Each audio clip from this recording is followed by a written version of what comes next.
ഇന്നത്തെ ഗ്ലോബൽ അപ്ഡേറ്റ്സിൽ ഇസ്രായേലിൻ്റെ ഉള്ളിലാണെങ്കിൽ west bank അനക്സേഷനുമായിട്ട് കാര്യങ്ങൾ മുന്നോട്ട് നീങ്ങുകയാണ് തകൃതിയായിട്ട്.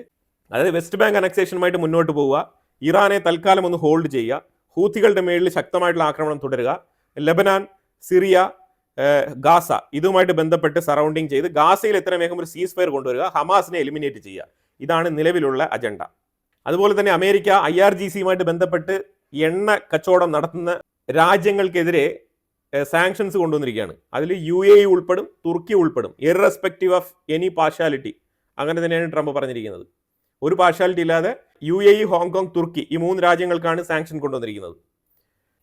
അതുപോലെ തന്നെ ഇറാൻ, സൗദി അറേബ്യ ഒരാഴ്ചയ്ക്ക് മുമ്പ്, അതായത് ഈ യുദ്ധം നടന്ന് ഒരു 2 ദിവസങ്ങൾ കഴിഞ്ഞിട്ട് ഇറാനുമായിട്ട് സംസാരിക്കണം എന്ന് പറഞ്ഞൊരു ഓപ്പർച്യൂണിറ്റി ചോദിച്ചപ്പോഴത്തേക്കും ഇറാൻ അതിനെ റിജക്റ്റ് ചെയ്യുകയാണ് ചെയ്തത് അന്നത്തെ സാഹചര്യത്തിൽ. അപ്പോൾ അതിലുപരിയായിട്ട് ഇപ്പം Abbas Araghchi Saudi Arabia visit ചെയ്തിരിക്കുകയാണ്. ഇതിൻ്റെ പുറയിൽ പലരും പറയുന്നുണ്ട് സൗദി അറേബ്യയും ഇറാനും വീണ്ടും റിലേഷൻഷിപ്പ് മെച്ചപ്പെടുത്തുകയാണ്. അപ്പം ഇതിൽ നിന്നൊക്കെ സൗദി ഇറാൻ ഒരു സെപ്പറേറ്റ് ഡിപ്ലോമസി ആയിട്ട് മിഡിൽ ഈസ്റ്റിലെ മറ്റുള്ള അറബ് രാജ്യങ്ങളൊക്കെ ഒന്നിക്കുന്നു എന്നുള്ള നിലയിലൊക്കെ വാർത്തകളൊക്കെ കൊടുക്കുന്നുണ്ട്. അത് അങ്ങനെയല്ല. സൗദി അറേബ്യയെ വെച്ച് അമേരിക്ക തന്നെയാണ് ഇതിനകത്ത് ഇടപെടുന്നത്. അതായത് മുഹമ്മദ് ബിൻ സൽമാൻ MBSനെ വെച്ച് ഇറാനെ അനുനയിപ്പിച്ച് ഇറാനെ പതിയെ ഈ ന്യൂക്ലിയർ ഡീലിലേക്ക് വരുത്താൻ വേണ്ടിയിട്ടാണ് അമേരിക്ക ശ്രമിക്കുന്നത്. അമേരിക്കയുടെ ഇൻഫ്ലുവൻസ് കൊണ്ടാണ് സൗദി അറേബ്യ ഇറാനുമായിട്ട് ഇപ്പോൾ ചർച്ച നടത്തുന്നത്. പക്ഷേ അത് അവർ ഓപ്പണായിട്ട് അങ്ങനെ പറയത്തില്ല. അവർ സ്ലോലി ഇങ്ങനെയൊക്കെ പറഞ്ഞ് നിങ്ങൾ IAEAയുമായിട്ട് സഹകരിച്ച് നിങ്ങൾ കാര്യങ്ങളൊക്കെ മുന്നോട്ട് നീക്കൂ എന്നുള്ള നിലയിലൊക്കെ ചർച്ചയൊക്കെ നടത്തും. പക്ഷേ ഇപ്പം നടത്തുന്ന ചർച്ചയ്ക്കും ഇതിനു മുമ്പ് ഇറാൻ ഈ സൗദിയുമായിട്ട് നടത്തിയിരുന്ന ചർച്ചയ്ക്കും വ്യത്യാസമുണ്ട്. കാരണം ഇതിനു മുമ്പ് ചർച്ച നടത്തുന്ന സമയത്ത് അവർ ഏതാണ്ട് ന്യൂക്ലിയർ ആയുധം ഉണ്ടാക്കുന്ന ആ ഒരു ലെവലിൽ ഭയങ്കരമായിട്ട് ഇസ്രായേലിനെയും അമേരിക്കയും വെല്ലുവിളിച്ചുകൊണ്ട് ആ രീതിയിലാണ് അവർ ഈ ചർച്ചകളിലൊക്കെ ഉടനീളം പങ്കെടുത്തിരുന്നത്. പക്ഷേ ഇപ്പം പല്ലുപോയ അവസ്ഥയിലാണ് ഇപ്പം ചർച്ചകളിലൊക്കെ പങ്കെടുക്കുന്നത്. അപ്പോൾ സൗദി അറേബ്യയുമായിട്ട് ഇപ്പോൾ വഴിക്ക് വന്നിട്ടുണ്ട് ഇറാൻ.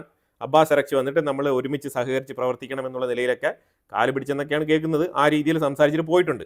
ഇനിയിപ്പോൾ സൗദി അറേബ്യ തീർച്ചയായിട്ടും അമേരിക്കയുടെ താല്പര്യങ്ങൾ എന്താണോ അത് സംരക്ഷിക്കാൻ വേണ്ട രീതിയിലുള്ള കാര്യങ്ങൾ മുന്നോട്ട് നീക്കുമെന്നാണ് മനസ്സിലാക്കാൻ പറ്റുന്നത്. അമേരിക്ക സൗദി അറേബ്യയെ ഉപയോഗിച്ച് ഇറാന്റെ ഉള്ളിലേക്ക് ഇൻഫ്ലുവൻസ് ചെയ്യാൻ ശ്രമിക്കുന്നു. അതാണ് ഇപ്പോൾ നടന്നുകൊണ്ടിരിക്കുന്നത്. ഇന്നും ഇസ്രായേൽ ലെബനാന്റെ ഉള്ളിൽ ആക്രമണം, ഹെസ്ബുള്ളയുടെ ഒരു സീനിയർ കമാൻഡർ തന്നെ വധിച്ചിരിക്കുകയാണ് ഇസ്രായേൽ.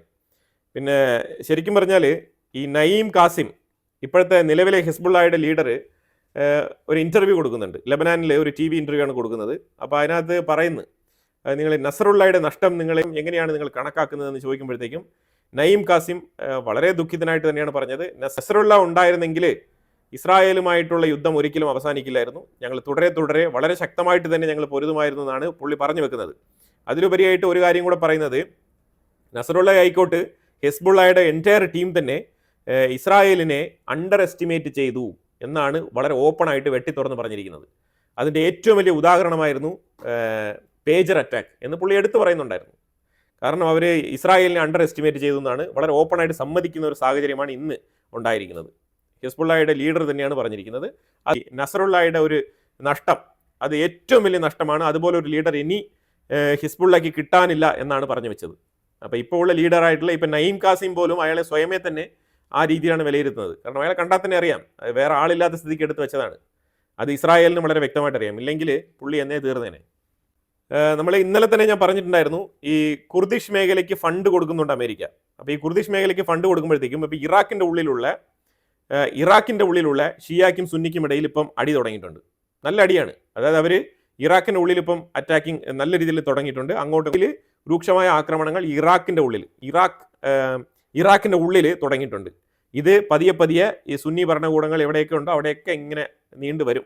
ഈ സുന്നി ഭരണകൂടങ്ങൾക്കെതിരെ ഇറാൻ ഉയർത്തുന്ന വെല്ലുവിളിയാണ് ഈ ഇറാഖിലുള്ള മിലീഷ്യാസിനെ വെച്ചിട്ട് ഈ രീതിയിലുള്ള ആക്രമണങ്ങൾ, പ്രോക്സി അറ്റാക്കുകൾ തുടരെ ഇങ്ങനെ നടത്തിക്കൊണ്ട് പോകുന്നത്. ഞാൻ 2 ദിവസമേ ആയിട്ടുള്ളൂ ഇത് പറഞ്ഞിട്ട്. രീതിയിലാണ് ഇറാഖിൻ്റെ ഉള്ളിൽ നിന്നും കാര്യങ്ങൾ പുറത്തു വരുന്നത്. അമേരിക്കയുടെ ബേസ് അവിടെ ഉണ്ട്, എന്നിട്ടും തന്നെയാണ് ഈ ഗതി. അതുപോലെ നെതന്യാഹു ഒരു സ്റ്റേറ്റ്മെന്റ് പറഞ്ഞിരിക്കുന്നത്, ഇറാൻ അമേരിക്കയുമായിട്ടും ഇസ്രായേലുമായിട്ടും അങ്ങനെ ഒരു പീസ് ട്രീറ്റിയോ അല്ലെങ്കിൽ ഒരു സമാധാന ചർച്ചയ്ക്കോ കരാറിനോ ഒരു കാലത്തും തയ്യാറാവാൻ സാധ്യതയില്ല എന്നാണ് പറഞ്ഞു വെച്ചിരിക്കുന്നത്. കാരണം അതിനും വളരെ വ്യക്തമായിട്ട് റീസൺ ഉണ്ട്. കാരണം ട്രംപിന്റെ തലയ്ക്ക് വിലയിട്ടിരിക്കുകയാണ് ഇറാന്റെ ഉള്ളിൽ ഈ ടർബൈൻ വിയർ ചെയ്യുന്ന കുറച്ച് ഈ ഖിലാഫത്ത് പ്രസ്ഥാനത്തിൽ വിശ്വസിക്കുന്ന ഈ കോം എന്ന് പറഞ്ഞ ഒരു സെൻറ്ററിൽ പോയി പഠിക്കുന്ന, അതായത് ഈ ലീഡർ ആവാൻ വേണ്ടിയിട്ട് അവിടെ ഈ മതപഠനം നടത്തും. അങ്ങനെ മതപഠനം നടത്തുന്ന കുറേ ആൾക്കാരുണ്ട് അവിടെ. അതെല്ലാം തന്നെ ഈ ഒരു ആയത്തുള്ള കമ്പനിയുടെ അതേ ശൈലിയുള്ള ആൾക്കാരാണ്. അപ്പോൾ അങ്ങനത്തെ ഈ താടിയൊക്കെ നീട്ടി വളർത്തി അങ്ങനത്തെ അതേ ശൈലിയുള്ള ആൾക്കാർ. അപ്പോൾ ആ ആൾക്കാർ മൊത്തത്തിൽ ഒരു മീറ്റിംഗ് അസർബൈജാൻ്റെ, അതായത് ഈ അസർബൈജാൻ എന്ന് പറഞ്ഞാൽ അസർബൈജാൻ്റെ ഉള്ളിലല്ല, അസർബൈജാനുമായിട്ട് ചേർന്ന് കിടക്കുന്ന അസീർ എന്ന് പറഞ്ഞൊരു സ്ഥലമുണ്ട്, അത് ഇറാൻ്റെ ഉള്ളിൽ തന്നെയാണ്. ആ സ്ഥലത്ത് വെച്ച് നടത്തിയ ഒരു മീറ്റിംഗ്, ആ ഒത്തുചേരലിലാണ് ഇവരെല്ലാവരും കൂടെ ചേർന്ന് അവർ കൊടുത്തിരിക്കുന്ന പേരെന്ന് പറഞ്ഞാൽ ഇൻഫിഡൽ കോമ്പാറ്റന്റ്. ഇൻഫിഡൽ കോമ്പാറ്റന്റ് എന്ന് പറഞ്ഞാൽ, ഇൻഫിഡൽ എന്ന് പറഞ്ഞു കഴിഞ്ഞാൽ നോൺ മുസ്ലിംസ് അഥവാ പറയുന്നത് കാഫിർ, അത് തന്നെയാണ് ഉദ്ദേശിക്കുന്നത്. ഇസ്ലാമിക വിശ്വാസത്തിൽ ഇല്ലാത്ത ആൾക്കാർക്കെതിരെ എടുക്കുന്ന നടപടി, അതാണ് ഇതിന്റെ കൃത്യമായിട്ടുള്ള മീനിങ്. ഇതിന് അവർ പറഞ്ഞിരിക്കുന്നത് വെച്ചാൽ ഇൻഫിഡൽ കോമ്പറ്റന്റ് എന്ന് പറഞ്ഞിട്ട് ഫത്വ പുറപ്പെടുവിച്ചിരിക്കുകയാണ്. ഫത്വ എന്ന് പറഞ്ഞാൽ അറിയാലോ, ബൈ ലോ ആണ് അവർ പുറപ്പെടുവിച്ചിരിക്കുന്നത്. ഈ ലോയിൽ അവർ പറഞ്ഞിരിക്കുന്ന കാര്യം 1.14 മില്യൺ US$ കൊടുക്കും. എന്തിനാണ്? ട്രംപിന്റെ തലയ്ക്ക്. അതിനാണ് ഫത്വ പുറപ്പെടുവിച്ചിരിക്കുന്നത്. ഇത് ഏതാണ്ട് മാത്രമല്ല, അതിലുപരിയായിട്ട് ഇറാന്റെ ചീഫ് അഡ്വൈസർ ആയിട്ടുള്ള ലാരിജാനി, അത് ആയത്തുള്ള കമ്പനിയുടെ ഒരു ചീഫ് അഡ്വൈസറാണ്. ഈ ലാരിജാനി പറഞ്ഞിരിക്കുന്നത് ട്രംപിന്റെ ഫ്ലോറിഡയിലെ വസതിയിൽ സൺബാത്ത് എടുത്തുകൊണ്ടിരിക്കുന്ന സമയത്ത് ഒരു ഡ്രോൺ അറ്റാക്ക് നേരിടാനുള്ള സാധ്യതയുണ്ട് എന്നും കൂടി പറഞ്ഞു വെക്കുന്നുണ്ട്. അതായത് കംപ്ലീറ്റ് ഭീഷണിയാണ്. അതായത് ഞങ്ങൾക്ക് ഒന്നും സംഭവിച്ചിട്ടില്ല, ഇറാൻ വിജയിച്ചു എന്ന് പറഞ്ഞ സ്ഥലത്ത് നിന്നാണ് ഇറാൻ റിറ്റാലിയേഷന് വേണ്ടിയിട്ട് ഇങ്ങനെ പ്രോക്സികളെ വെച്ച് ഈ രീതിയിൽ തീവ്രവാദ ആക്രമണത്തിന് വേണ്ടിയിട്ട് ശ്രമിക്കുന്നതായിട്ട് മനസ്സിലാക്കാൻ പറ്റുന്നത്. വിജയിച്ച ആൾക്കാർ പിന്നെ എന്തിനാണ് വീണ്ടും ആക്രമിക്കാൻ പോകുന്നത്? അതാണ് എനിക്ക് മനസ്സിലാവാത്തത്. ഇസ്രായേലുമായിട്ട് ബന്ധപ്പെട്ട് വരികയാണെന്നുണ്ടെങ്കിൽ ഇസ്രായേൽ ഹമാസ് ഈ ബന്ദികളെ വിട്ടുകിട്ടുന്ന ഡീൽ ഏതാണ്ട് ഒന്ന് അടുത്ത് വന്നിരിക്കുകയാണ്.